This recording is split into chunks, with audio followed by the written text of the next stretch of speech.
नमस्कार, हस्तक्षेप में आपका स्वागत है।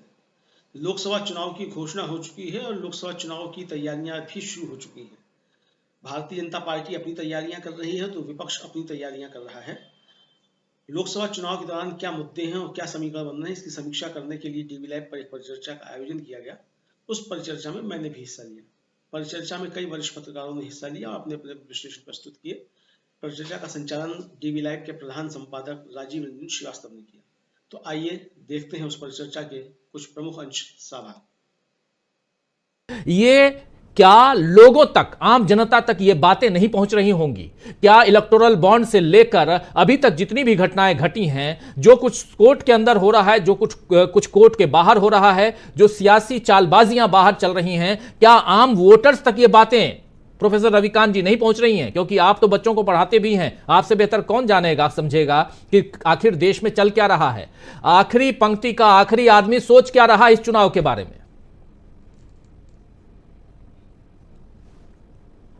को छिपाने के लिए ये सारी कसरत कर रहे हैं। 10 साल में आपने क्या काम किया, इलेक्टोरल बॉन्ड में कितना पैसा आया, कहां से आया, वहां से लेकर के नोटबंदी में क्या हुआ, इन तमाम मुद्दों पर और जो आपने वादे किए थे उनका क्या हुआ, इसका जवाब देने के बजाय नरेंद्र मोदी विपक्ष पर ये आरोप चस्पा करने में लगे हुए हैं कि वो भ्रष्टाचारी है और उसके साथ साथ उन तमाम नेताओं को वो अपने साथ जोड़ रहे हैं।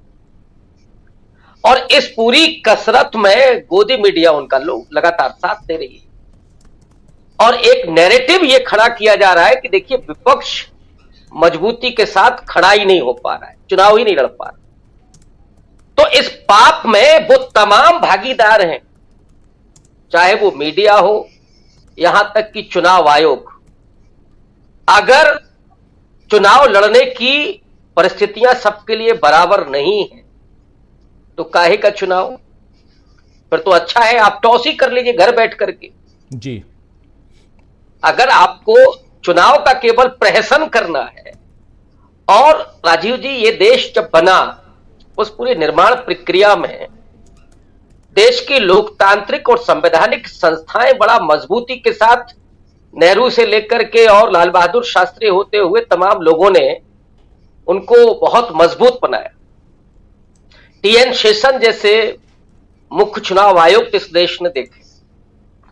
लेकिन अब ऐसे लगता है कि चुनाव आयोग तो रेंग रहा है। अगर उसको कहा जाता है कि आप बैठ जाइए तो वो लेट जाता है। जहां ये परिस्थितियां हो वहां आप डेमोक्रेसी की तो उम्मीद नहीं कर सकते। मेरा थोड़ा सवाल विपक्ष से भी है। विपक्ष को मोदी के जाल में नहीं फंसना चाहिए कि वो जो भ्रष्टाचार का लेवल चस्पाना करना चाहते हैं, केवल भ्रष्टाचार पर जवाब नहीं देना है। क्योंकि जो आपने सवाल पूछा कि अंतिम व्यक्ति क्या सोच रहा है जी। आपने बहुत सारे मीम्स देखे होंगे, बहुत सारे वीडियो देखे होंगे राजीव जी। बहुत निचले स्तर तक, माने गांव के स्तर तक ये बात पहुंच गई है कि ईडी और सीबीआई का क्या इस्तेमाल हो रहा है इस देश में। सरकार विपक्ष को डराने के लिए, तोड़ने के लिए ईडी और सीबीआई का इस्तेमाल कर रही है। ये अब हर व्यक्ति लगभग जान गया। ऐसे में विपक्ष को लोकतंत्र बचाने के लिए संविधान में असल में ताकत क्या दी गई है, नागरिकों को, दलितों को, पिछड़ों को, अल्पसंख्यकों को, महिलाओं को, और इसके लिए विपक्ष का एजेंडा क्या है, इस पर बात करनी चाहिए। ये जो गद्दार हैं, जो पार्टी छोड़ करके जा रहे हैं या जिन पर भ्रष्टाचार के आरोप लगे, मैं तो इनको गद्दार ही मानता हूं। ये संजय सिंह क्यों नहीं गए, मनीष सिसोदिया क्यों नहीं गए? आरोप तो और भी लोगों पर है, कांग्रेस में बहुत सारे लोगों पर आरोप है, लेकिन वो क्यों नहीं गए? क्योंकि वो गद्दार नहीं। जो गद्दार है वो जा रहे हैं। ये विपक्ष को बताना चाहिए।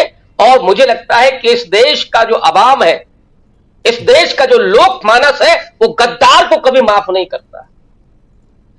भ्रष्टाचार का तो सबको पता है कि राजनीति में आरोप आप कभी भी लगा, आप सत्ता में रहे, किसी पर भी आरोप लगाइए।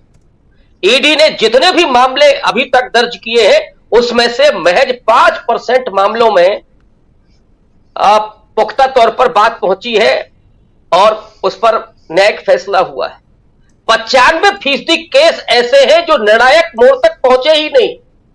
आरोप लगाना तो बेहद आसान है, लेकिन गद्दारों को यह देश माफ नहीं करता है। और एक ऐसे नाजुक वक्त में जब एक पूरा तानाशाही का तंत्र खड़ा किया गया, नौजवानों के पास रोजगार नहीं हो, उन्हें लाठियां मारी जा रही हो और मजाक किया जा रहा, उन्हें मुंह चढ़ाया जा रहा हो कि तुम्हें जो करना है कर लेना, रोजगार तो हम नहीं देंगे और चुन करके भी हम आएंगे। जहां इस तरह का चैलेंज हो, जहां किसानों पर लाठियां बरसाई जा रही हो और शासक दांत निपोड़ करके हंस रहा हो, मुंह चढ़ा रहा हो, उस देश में आप लोकतंत्र की तस्वीर को देखिएगा। जहां आदिवासियों के मुंह पर पेशाब की जा रही हो और वो तमाशा दिखा रहा हो कि देखिए हमने एक आदिवासी महिला को राष्ट्रपति बना दिया, वो कितना सम्मान करता है आदिवासियों का। तो जरूरत इस बात की है कि भले ही उस भाषा में बोला जाए, आप इमोशनल होइए, जरूरत इस चीज की है, लोगों को कनेक्ट करने के लिए असली तस्वीर दिखाने की जरूरत है। वरना ये जो सत्ता तंत्र है वो इस लोकतंत्र को मजाक बनाने पर आमादा है। इसको बचाने की जिम्मेदारी इस विपक्ष पर है, उस मीडिया की है जो मीडिया घुंघरू बांध करके मोदी के सामने नाच नहीं रहा है, जो अपनी डिग्निटी को समझता है। उन बुद्धिजीवियों की जिम्मेदारी है जो सोचते हैं समाज के बारे में, जिन्हें रात को नींद नहीं आती, उनकी जिम्मेदारी ये।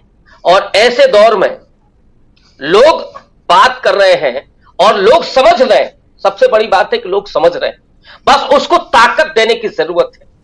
विपक्ष को यह करना चाहिए और मुझे लगता है कि लोग तो फैसला लेने के तैयार बैठे। ये सिर्फ विपक्ष को ही नहीं डरा रहे हैं, लोगों को भी डराने की कोशिश कर रहे हैं। लोगों के साथ राहुल गांधी की तरह खड़े होने की जरूरत है, जैसे वो अपनी दोनों यात्राओं में खड़े रहे। अगर लोगों के साथ खड़े रहेंगे तो लोग तो जवाब देने की तैयारी कर चुके हैं और वो आपको दिखाई पड़ेगा 4 जून को कि लोग क्या फैसला करते हैं।